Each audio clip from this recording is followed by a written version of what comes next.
2025 metų rugsėjo 19 dieną buvo atidengta štai šita atminimo lenta. Kur?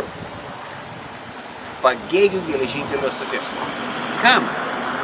Feliksui Vaitkui, kuris perskrido per Atlantą 1935 metais. Šiaip lėktuvas sudužo Airijoje, bet jisai liko gyvas, atvyko į Lietuvą ir buvo pasitiktas šitoj geležinkelio stoty, taip ir parašyta spalio 2 dieną. Tai buvo pirma vieta, kur jisai buvo sutiktas Lietuvoje. Jį pasitiko krūva žmonių.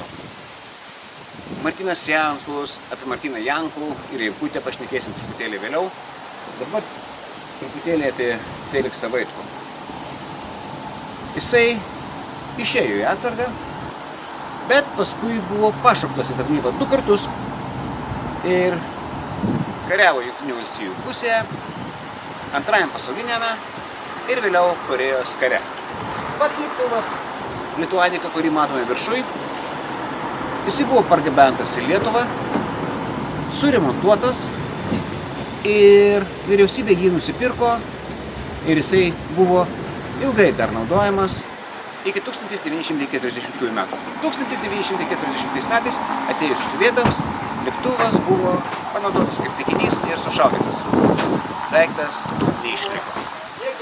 Šitas ąžuolas prieš 90 metų čia prie geležinkelio stoties pasodintas. Pasodino jį kartu Feliksas Vaitkus ir Martynas Jankus. Esame Bitėnuose. Minėjau, kad paminėsiu Martyną Jankų.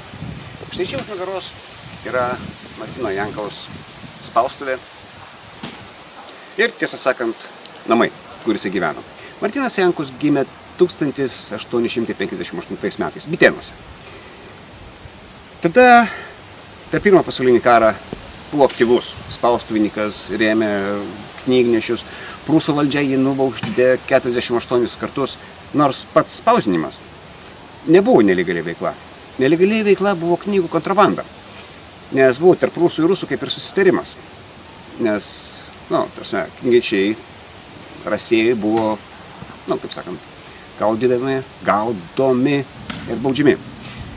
Pirmoji spaustuvė Jankos buvo Ragainėje, paskui antra mažesnė Tilžėje, nes bankrutavo, šiaip bankrutavęs buvo 9 kartus.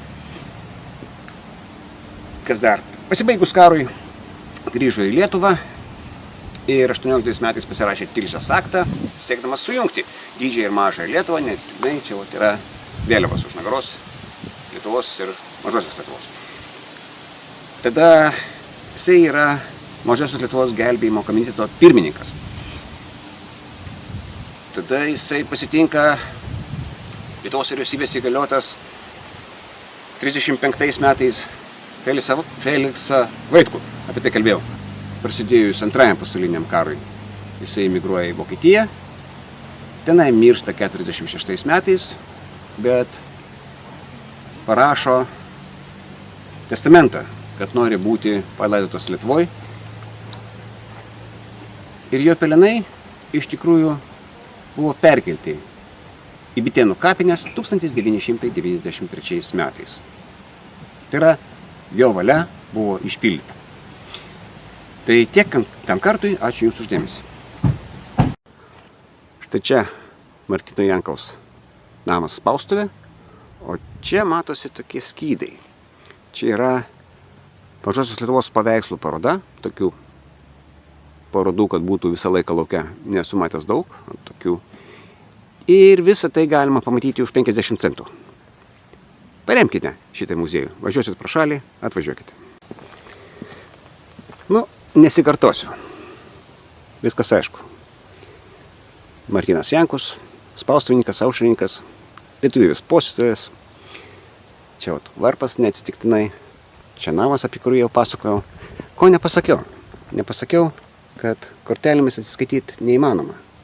Labai mažai lankytojų. Turėkit 50 centų grinais. Jeigu bitėnai, tai ir bitės. Jeigu bitės, tai ir medus. O čia Tiesiog atėjai, pinigėlius palikai ir medutį pasiėmei. Unikalu.